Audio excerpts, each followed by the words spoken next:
Баршаңызға қайырлы күн. Бүгін сіздермен қазақтың ұлттық тағамдарының бірі дөңгелек бауырсақ дайындау рецептімен бөлісемін. Қазақ дастарханынан орын алатын негізгі тағам. Бауырсақ дайындау үшін бізге 3 кг ұн, 1 ас қасық тұз, 1 шай қасық кептірілген ашытқы, 1 ас қасық қант, 100 мл ерітілген сары май, 1 стақан жылы сүт, 1 литр жылы су қажет.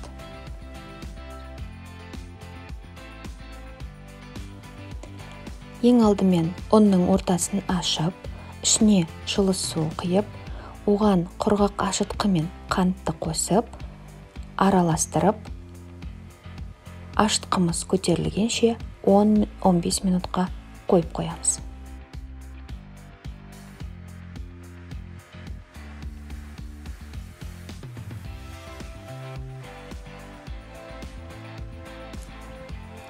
Ашытқымыз көтерілді, енді оған сүтті, тұзды, майды және қалған суды қосып, қамыр илейміз.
Қамырымыз дайын, бетіне шамалы өсімдік майын жағып, үстінен тағамдық үлдірмен және ас үй орамалымен бетін жауып, 35 минут тындыруға қоямыз.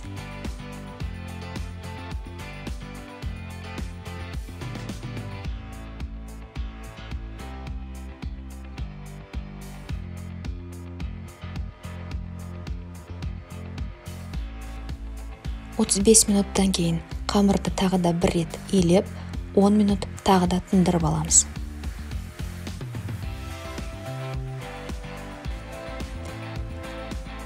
Дайын болған қамырды екіге бөліп, жайып аламыз.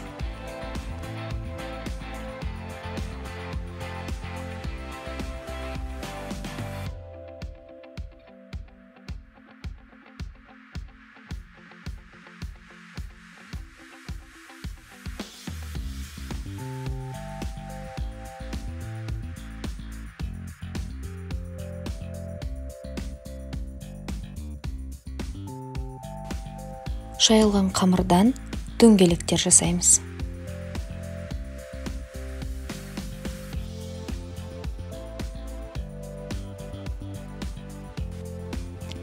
Бауырсақтарымыз пісіруге дайын.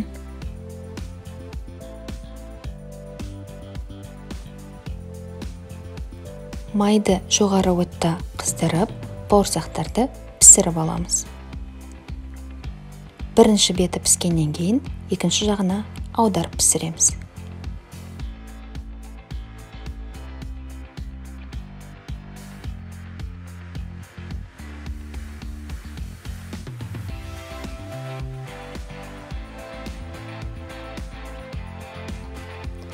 Дәл осылай барлық бауырсақтарды пісіріп аламыз.